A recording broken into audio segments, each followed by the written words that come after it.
fewer children, a work-free life, and tyranny. A nation that rejects the biblical ethical definitions of a good life will inevitably prefer more drywall to more children, security over freedom, and debt over leaving an inheritance for our children's children. Isn't that what we're doing throughout the world now? Most people have less children. Look in Italy. Italy has no more than 1 or 2 children. The parents are dying. They're dying. They're null and void. This is why Elon Musk is saying we need more children. I'm going to give you children. Children, children, children. The value of freedom. What does freedom mean? Do you really know what freedom means? There are so many definitions to freedom. So let's put it to work. Freedom from work, freedom from responsibilities, the right to get high and commit fornication on the weekends. But if we will submit to God's law as the source of ethics to define what is good and right for us, then we will define freedom God's way. Following the biblical definition, true freedom at its most basic level is freedom from sin, freedom from debt, freedom from unnecessary servitude to men. Freedom is clearly an important biblical value. Do you want to be free? America is a symbol of freedom.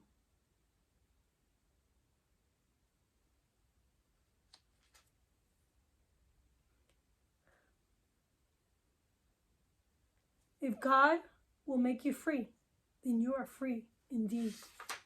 Put God first, and you will experience true freedom. John 8. There are, of course, various levels of servitude, including bond slaves, indentured servants, hired servants, and debt. The idea of freedom is foreign to most of who live in the modern lifestyle. And America has fled with the idea of freedom.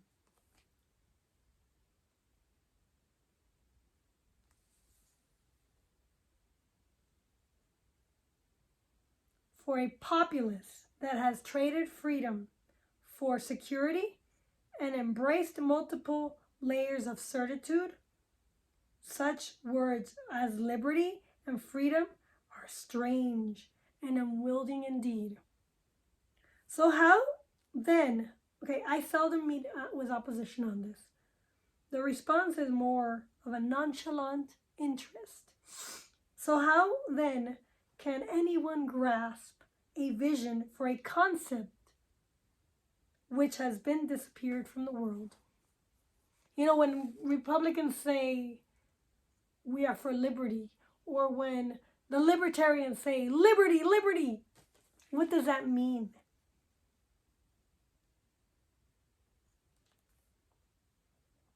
First, the fathers will taste a little of it, and then must intentionally pass the vision on to their children.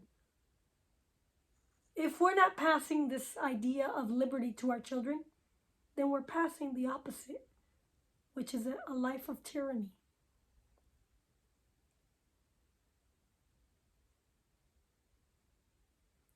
If children know what freedom is, then they will pursue it. They will enjoy it in small parts and as a blessing of freedom.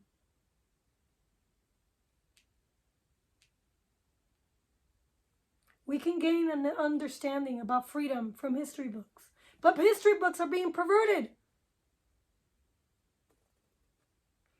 I remember reading Zen, the history of America, or the world, or I don't remember the name of it. But he said He who controls the past controls the present, controls the future. Something like that. And who is controlling the past right now? Who's controlling the present? Who is controlling the future? Our education system, the public system, the school system. Who is controlling the history of America? I argue the Marxists are. Political freedom is largely dependent upon the existence of free men, not the complacent slaves who, as Samuel Adams stated, lovingly embrace their chains. If we were to build freedom, we must build free men. Based on what I understand,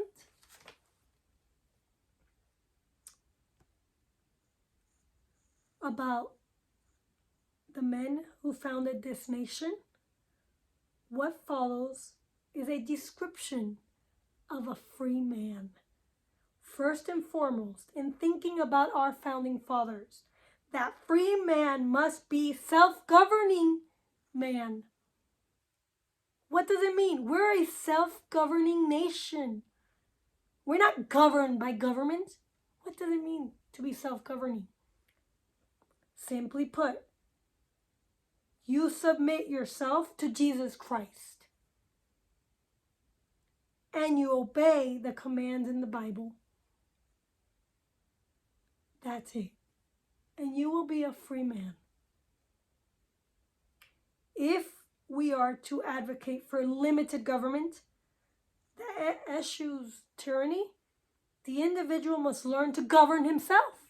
And I argue, how are you going to learn to govern yourself when the school system is telling you that you could be free to do whatever you want? You don't need God.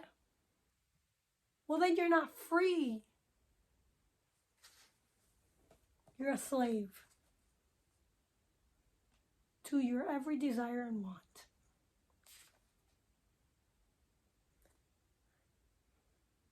Tyranny. As we are coming to a close in America, we have a small window, but tyranny will prevail when men are self-centered, quick-tempered, envious of the wealth, and always eager to take their neighbors to court instead of working out their differences privately, like a mediator. So hire me, because I'm a mediator. I'll help you work your differences out privately, cheaply. You don't have to go to court. No, leave that for like bigger issues. Just hire me. Moreover, a free man embraces his responsibility with vigor and enthusiasm. I can teach you that too. 1 Timothy 5, Ephesians 6, and Deuteronomy 6 says, he assumes responsibility for his family, his children, his education and discipleship, and his elderly parents' care, and refuses to turn these obligations over to the state. We need to stop giving the state the power over our lives. They don't have a jurisdiction in this matter. The jurisdiction in these matters are for the church and for the family. This is your job, men.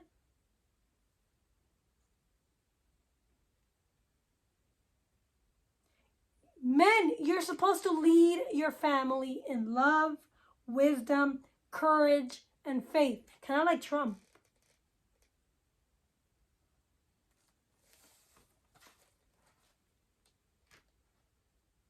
So, I believe that there is a movement growing in America for free men to launch another Mayflower that will return fatherhood. Visionary fathers fully engaged in the discipleship of their children, saving an inheritance for their children's children, and preparing their sons to be men of God themselves and rule their households well so they can rule in the local churches. 1 Timothy 3.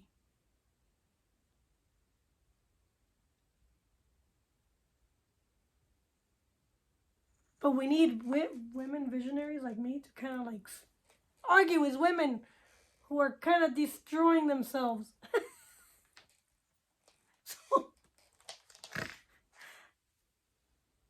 I have a big calling. Pray for me, please. My cross is heavy.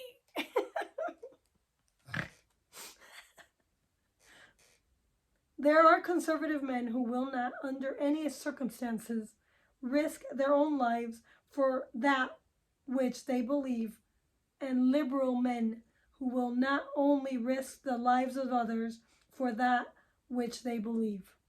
So Paulus is a liberal man. He is a libertarian. My husband is a liberal man. I am being called today to do what my husband won't do. It's a heavy cross.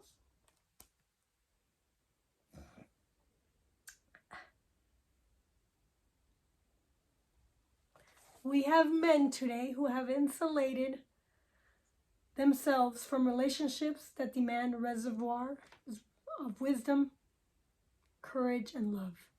There are men who spend their days smoking peyote, engaging in tribal gang warfare, and impregnating half of the village.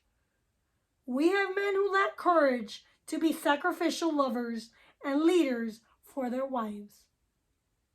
So wives like me have to be sacrificial lovers for their husbands. Come on. Pray for me. But mighty men of faith are much harder to find. That's why we have mighty women of faith. We're kicking butt!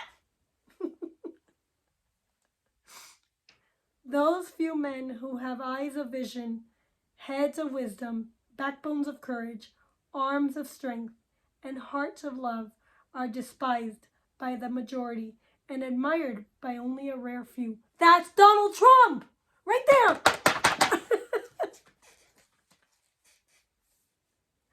Occasionally, a man of faith will stand to speak, but he is despised in the valley of the deaf. Okay, now considering we have over 40% of children are born without fathers. This is the tip of the iceberg, and in America it should not be.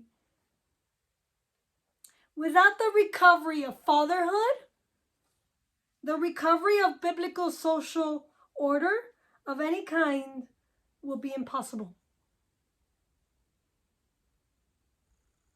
Either fathers will begin to regain an economic and spiritual vision for their homes by teaching their children God's words as they sit in their house, Deuteronomy 6, or they will default to a monolithic, freedom stilting vision of the state.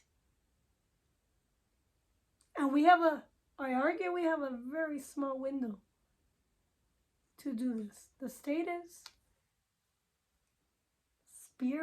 is like full force right now in America.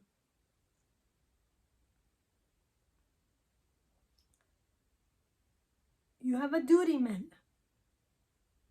to stand up and defend your family. Economic freedom. According to biblical ethics, understanding of debt, the debtor is a servant,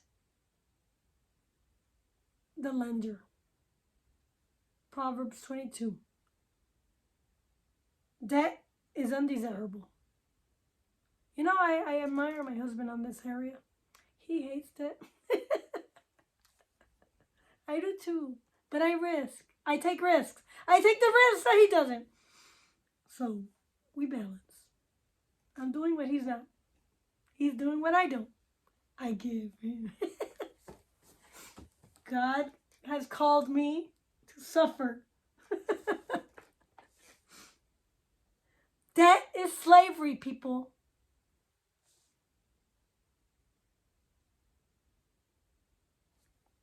Though debt is an undesirable condition, it is not necessarily sinful. Trust me, it's not. Or else I wouldn't give my husband a headache over debt. Yeah, you know, I have a big calling and a big cross. You know, I go and sometimes I just like, you know what, I'm just gonna buy.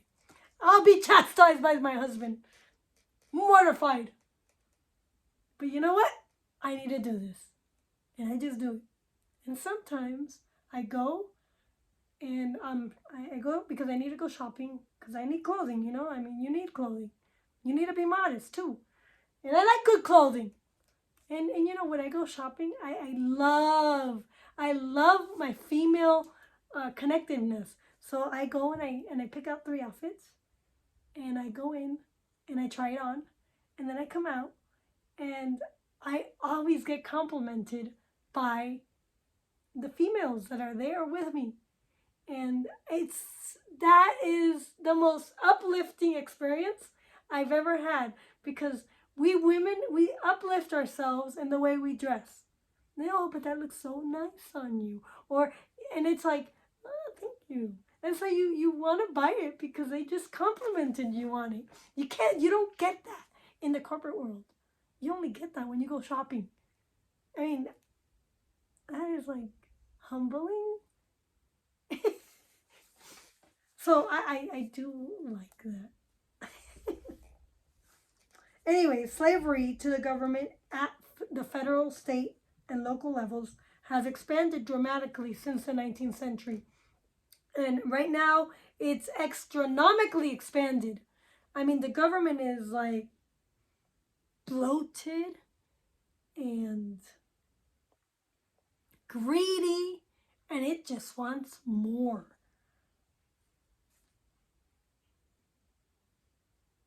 Slavery today in this country is beyond anything we have ever seen before. And the percentages of individuals working as hired servants has increased substantially. We barely have entrepreneurs and visionaries like myself or men. And you know, women visionaries are like 2%. There aren't a whole lot of women visionaries. Okay, I'm one in a few. I'm one in a million. 1 in a million women. It just doesn't happen. And so I have a huge calling in this area.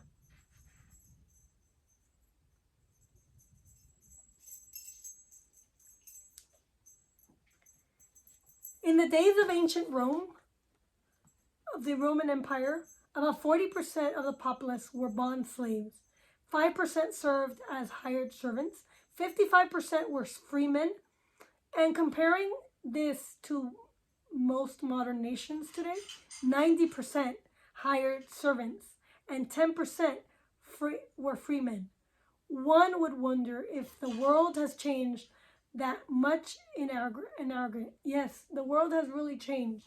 For today, we have 5% of the men are free and the rest are bond slaves. Okay, we are rejecting one form of slavery in the 19th century. The modern world wholeheartedly embraced other forms of slavery. We could refer to it as slavery light, not wishing to acknowledge the true nature of the conditions we have embraced. We are all slaves today, and that is racism. Okay? We're slaves to the government. We're slaves to sin. We're slaves to everything. We put it all under a cloak of responsibility. In the end, we must conclude that the Son did not make us free because we would not bow the knee to his law. John 8.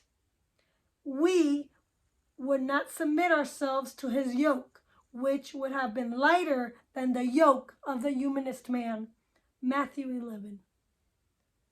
Art thou called, being a servant, care not for it, but if thou mayest be free, use it rather. Ye are bought with a price. Be not yet servants of men. 1 Corinthians 7:21. Part 1. Ending part 1. I will come back with part 2.